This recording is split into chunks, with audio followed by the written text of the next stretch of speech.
Minasan, konnichiwa. Watashi tachi wa Nihongo Kyoiku Gakka A-Class Grup 7 desu. Kalau mendengar Jepang, mungkin yang langsung terbayang adalah anime, teknologi, atau kota yang modern. Tapi di balik itu semua, Jepang juga menyimpan budaya tradisional yang masih hidup dan terus diwariskan hingga sekarang. Mulai dari alunan alat musik yang khas, hingga seni yang penuh makna dan filosofi. Semuanya menjadi bagian dari identitas masyarakat Jepang. Sebelum masuk ke pembahasan, izinkan kami memperkenalkan anggota kelompok yang telah menyusun dan menyiapkan proyek ini. Saya, Maila Herenisa dengan NIM akhir 009. Lalu rekan saya, Cikra Ratria Arsila dengan NIM akhir 006. Dan Windy Juniarti dengan NIM akhir 011. Dalam video ini, kami akan mengajak kalian mengenal lebih dekat harmoni negeri matahari terbit melalui alat musik tradisional dan seni Jepang. Soredewa, ishoni mite ikimashou. Jepang memiliki budaya tradisional yang kaya dan tetap dilestarikan hingga sekarang meskipun mengalami modernisasi. Alat musik seperti samisen serta seni tradisional seperti kabuki, sado, dan seni lainnya menjadi bagian penting dari identitas dan warisan budaya Jepang. Apa itu alat musik tradisional dan seni tradisional? Sebelum membahas contohnya, kita perlu memahami terlebih dahulu pengertiannya.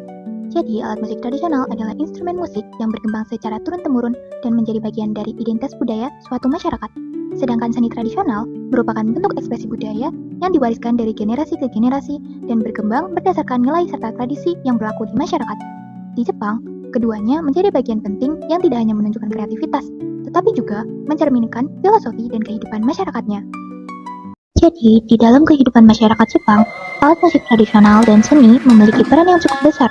Keduanya ini digunakan dalam berbagai kegiatan seperti upacara adat, festival, pertunjukan budaya, hingga sebagai sarana hiburan. Lebih dari itu, keberadaan seni dan alat musik tradisional juga membantu menjaga identitas budaya Jepang agar tetap dikenal oleh generasi berikutnya. Selanjutnya, kita akan melihat beberapa contoh alat musik tradisional dan seni khas Jepang, seperti samisen, koto, shakuhachi, dan taiko, serta seni tradisional seperti kabuki, bunraku, dan sado.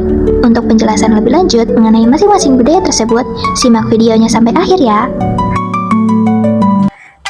Samisen adalah alat musik tradisional Jepang dengan 3 dawai yang dimainkan menggunakan pemetik besar bernama bachi. Suaranya cukup unik karena tidak hanya menghasilkan melodi, tetapi juga memberi kesan ritmis seperti perkusi. Samisen memiliki efek khas bernama sawari, yaitu suara dengungan yang sengaja dibuat agar musik terdengar lebih hidup dan ekspresif. Alat musik ini sering digunakan dalam pertunjukan tradisional seperti kabuki atau musik rakyat Jepang. Nah, samisen memiliki fungsi yang mirip loh dengan kecapi atau sasado dari Indonesia, karena sama-sama digunakan untuk mengiringi lagu, pertunjukan, atau menciptakan suasana tertentu dalam seni tradisional. Yang selanjutnya ada koto. Koto merupakan alat musik tradisional Jepang yang bentuknya panjang dan biasanya memiliki 13 dawai. Cara memainkannya dengan menggunakan pemetik jari khusus yang dipasang pada jari tangan kanan. Sementara tangan kiri digunakan untuk mengubah tinggi rendah nada. Suara koto cenderung lembut, tenang, dan sering digunakan dalam musik tradisional Jepang yang bernuansa damai. Nah, koto memiliki kemiripan dengan kecapi Sunda karena sama-sama menghasilkan melodi yang lembut dan sering digunakan sebagai pengiring tradisional atau pertunjukan budaya. Lalu ada taiko. Taiko adalah alat musik drum tradisional Jepang yang terkenal dengan suara pukulannya yang kuat dan bersemangat. Dalam memainkan taiko, pemain tidak hanya fokus pada suara, tetapi juga gerakan tubuh atau kata. Gerakannya dibuat tegas, energik, dan sering terlihat seperti perpaduan antara tarian dan bela diri. Dahulu, taiko digunakan untuk berbagai keperluan, seperti ritual keagamaan, komunikasi saat perang, dan festival tradisional Jepang. Di Indonesia juga ada loh, taiko mirip dengan kendang, karena sama-sama berfungsi mengatur ritme dalam musik yang sering digunakan pada acara budaya, upacara adat, atau pertunjukan seni. Yang terakhir ada shakuhachi. Shakuhachi adalah seruling bambu tradisional Jepang yang terbuat dari bagian pangkal bambu.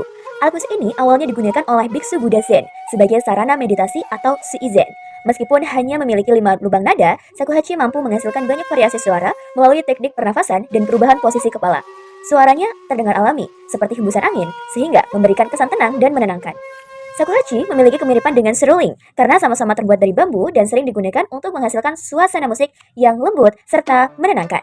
Secara umum, alat musik tradisional Jepang dan Indonesia memiliki persamaan, yaitu tidak hanya dipakai sebagai hiburan, tetapi juga menjadi warisan penting, bagian penting dari identitas budaya, pertunjukan seni, upacara adat, dan warisan yang diturunkan dari generasi ke generasi. Kabuki adalah pertunjukan teater tradisional Jepang yang telah berlangsung selama 400 tahun sejak zaman Edo. Kabuki menghibur penonton dengan pertunjukan akting, tari, dan musiknya. Awalnya, kabuki merupakan tarian bernama kabuki odori yang ditarikan oleh seorang perempuan. Kata kabuki, yang berarti inovatif dan mencolok atau aneh ini, berkembang dengan cepat menjadi sebuah pertunjukan teater. Tidak seperti kebanyakan pertunjukan teater modern, gaya akting kabuki tidak alami dan realistis, melainkan menekankan pada hal berlebihan. Bagian dari panggung yang berfungsi sebagai tempat duduk penonton disebut hanamachi. Ketika adegan berubah, panggung akan berputar atau mawari butai dan pemain kabuki muncul. Selain itu, pertunjukan kabuki menggunakan background music dan efek suara dari alat musik tradisional Jepang. Berikutnya adalah bunraku. Bunraku merupakan salah satu bentuk seni tradisional dan warisan budaya Jepang. Bunraku adalah seni teater yang menggunakan boneka sebagai sarana dalam menyampaikan cerita. Bunraku memiliki kemiripan dengan seni pertunjukan tradisional asal Indonesia, yaitu wayang golek. Bunraku dimainkan oleh 3 orang dalang karena boneka bunraku memiliki ukuran 3/4 tinggi orang dewasa. Awalnya, permainan boneka ini digunakan sebagai ritual keagamaan dan pemujaan terhadap dewa. Seiring perkembangan zaman, permainan boneka ini berubah menjadi seni teater tradisional Jepang. Berikutnya ada 2 jenis bunraku. Yang pertama adalah Chidaimono atau lakon sejarah. Chidaimono adalah drama sejarah yang berlatar belakang sebelum zaman Edo atau sebelum tahun 1603. Yang kedua ada Sewamono atau lakon kontemporer atau domestik. Adalah drama yang menggambarkan kehidupan masyarakat biasa pada zaman Edo atau zaman saat teater ini sedang populer. Yang terakhir ada Sado. Di Jepang, upacara minum teh merupakan ritual tradisional yang dilakukan saat menyajikan teh untuk tamu, yang kini kita kenal dengan sebutan Sado. Sedangkan pada zaman dulu, upacara minum teh disebut dengan Cha no Yu. Tradisi minum teh di Jepang berasal dari Cina. Pertama kali dikenalkan pada zaman Heian berawal dari Kaisar Saga yang disuguhi teh oleh pendeta yang bernama Eichu pada saat berkunjung ke provinsi Omi pada tahun 815. Kaisar Saga sangat terkesan dengan penyajian teh yang dilakukan oleh pendeta Eichu. Ketika itu, teh yang disuguhkan berupa teh hasil fermentasi setengah matang, berbeda dengan sekarang yang lebih mirip dengan teh oolong. Sejenis teh Tionghoa yang memiliki warna antara hijau dan hitam. Cara pembuatannya pun sangat sederhana, yaitu dengan cara merebus teh dengan air panas dan hanya dinikmati di beberapa kuil agama Buddha. Berikutnya adalah tata cara sado atau upacara minum teh. Pertama, para undangan harus mengikuti ritual membersihkan diri dengan berjalan di tanah basah yang disebut dengan roji. Kemudian, tuan rumah menyambut para undangan dengan menunduk tanpa suara. Uniknya, setelah menyambut para undangan, tuan rumah membersihkan peralatan yang akan digunakan pada saat upacara minum teh di depan para undangan dengan gerakan yang halus dan detail. Setelah semua peralatan siap, tuan rumah mulai membuat teh pekat. 3 sendok teh bubuk matcha merupakan takaran setiap mangkuk teh untuk para undangan. Pertama, 3 sendok teh bubuk matcha dicampurkan dengan air panas sedikit sehingga membentuk pasta tipis. Selanjutnya, ditambahkan lebih banyak air yang diperlukan sehingga campurannya terlihat seperti sup. Ketika teh siap untuk disajikan, tuan rumah menyajikan satu persatu kepada undangan dengan saling memberi hormat. Sebelum minum teh, tamu harus mengangkat dan memutar gelas terlebih dahulu untuk menghormati tuan rumah atau master yang menyajikan teh. Setelah semua tamu minum teh, peralatan yang digunakan dibersihkan dan jika ada para undangan yang ingin melihat peralatan upacara minum teh, bisa meminta izin kepada tuan rumah untuk melihatnya. Karena peralatan upacara minum teh ini sangat unik dan dihormati, maka harus hati-hati dalam melihatnya. Para undangan kemudian diperbolehkan pulang dan memberikan hormat dengan cara membungkuk kepada tuan rumah. Kenapa dalam upacara sado, gelas atau mangkuk teh harus diputar terlebih dahulu? Memutar mangkuk teh sebanyak 2-3 kali memiliki makna ganda. Yang pertama sebagai bentuk penghormatan, yaitu menghindari meminum dari bagian depan mangkuk yang dianggap sebagai karya seni dan bagian yang disiapkan dengan sepenuh hati oleh tuan rumah. Yang kedua, kenyamanan, yaitu memastikan sisi mangkuk yang tidak terlalu panas menghadap ke mulut. Dan yang terakhir yaitu makna filosofisnya, melambangkan kerendahan hati, rasa syukur, dan kesadaran bahwa setiap gerakan dalam upacara mengandung nilai luhur. Pertanyaan berikutnya, apakah ada kesenian tradisional yang secara progresif berkembang menjadi seni modern? Dan berikan contohnya. Tentu ada teman-teman. Jadi, contoh yang paling jelas adalah sado dan penggunaan teh matcha. Perkembangannya itu, awalnya matcha hanya digunakan dalam ritual sakral sado. Kini, berkembang menjadi sajian modern seperti matcha latte, ice cream, kue, dan berbagai produk makanan yang populer di seluruh dunia. Jadi di sini ada 2 sisi pandangan.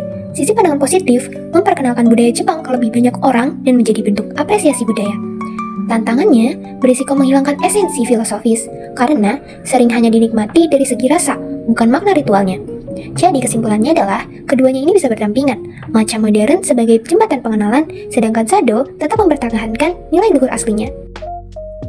Selanjutnya, kita tahu bahwa seni dan musik mewakili suatu peristiwa sejarah yang membentuknya menjadi budaya yang kita kenal saat ini. Nah, alat musik atau seni mana yang memberikan kesan paling dalam menurut kelompok kami? Dan adakah pembelajaran atau filosofi yang didapatkan dari peristiwa tersebut? Dari kelompok kami menentukan yaitu daiko dan juga sado. Mengapa? Karena daiko melambangkan semangat persatuan, kekuatan, sedangkan sado mencerminkan ketenangan, kesederhanaan, serta kerendahan hati. Keduanya mengajarkan keseimbangan, kekuatan sejati, lahir dari batin yang tenang, dan ketahanan yang kokoh bersumber dari semangat yang teguh. Dari keduanya, kita dapat meneladani pentingnya bersatu hati untuk mencapai tujuan, menjaga keseimbangan antara keberanian dan ketenangan, melatih ketekunan karena hal yang berharga butuh proses panjang, serta hidup rendah hati dan mengakui persamaan derajat antar manusia. Intinya, daiko mengajarkan cara berjuang bersama, sedangkan sado mengajarkan cara hidup dengan hati yang tenang. Kan bahwa sado atau cha no yu adalah ritual tradisional menyajikan teh untuk tamu. Ketika matcha kini populer secara global dalam bentuk latte atau es krim, apakah fenomena ini sebaiknya dilihat sebagai apresiasi budaya yang meluas, jangkauan tradisi, atau justru dianggap menggeser esensi filosofis dari ritual aslinya? Menarik ya. Oke, sado dan cha no yu sejatinya adalah seni dan ritual tradisional Jepang yang tidak dapat dipisahkan dari keberadaan matcha. Nah, kini di tengah perkembangan zaman, matcha semakin dikenal luas ke seluruh penjuru dunia dan sering diolah menjadi beragam sajian kekinian seperti minuman latte, es krim, hingga kue-kue lezat. Nah, fenomena ini kita pandang sebagai wujud apresiasi yang baik karena membuat nama dan budaya minum teh Jepang makin dikenal banyak orang. Namun, di sisi lain, hal ini juga menyisakan kekhawatiran sebab sajian-sajian modern tersebut seringkali hanya mengejar kenikmatan rasa semata, sehingga perlahan melupakan hakikat asli sado yang sesungguhnya bukan soal rasa, melainkan tentang ketulusan hati saat menyajikan teh, sikap hormat kepada tamu, ketenangan jiwa, serta persamaan derajat antar manusia yang terjalin dengan suasana khusyuk. Pada akhirnya, kedua hal ini sebenarnya bisa berdampingan dan saling melengkapi. Matcha dalam bentuk apapun menjadi jembatan yang memperkenalkan kekayaan budaya Jepang kepada dunia luar. Sedangkan sado yang murni tetap berdiri tegak, menyimpan seluruh makna, nilai, dan warisan luhur para leluhur. Selama kita tetap mengingat dan membedakan mana bentuk yang sekadar dinikmati dan mana yang syarat makna sakral, maka dari diri tradisi itu tidak akan hilang. Justru akan semakin luas jangkauannya, namun tetap kokoh pada akar yang sejati. Seperti itu. Jepang memiliki budaya tradisional yang kaya yang tetap dilestarikan meskipun mengalami modernisasi. Alat musik tradisional seperti samiseng, koto, shakuhachi, dan taiko masing-masing memiliki ciri khas unik dalam konstruksi, cara dimainkan, serta peran budaya yang penting. Selain itu, seni tradisional Jepang seperti kabuki, bunraku, dan sado juga memiliki bagian tak terpisahkan dari identitas budaya negara tersebut. Semua elemen ini tidak hanya sebagai bentuk ekspresi seni, namun juga memiliki makna dan fungsi dalam kehidupan masyarakat Jepang.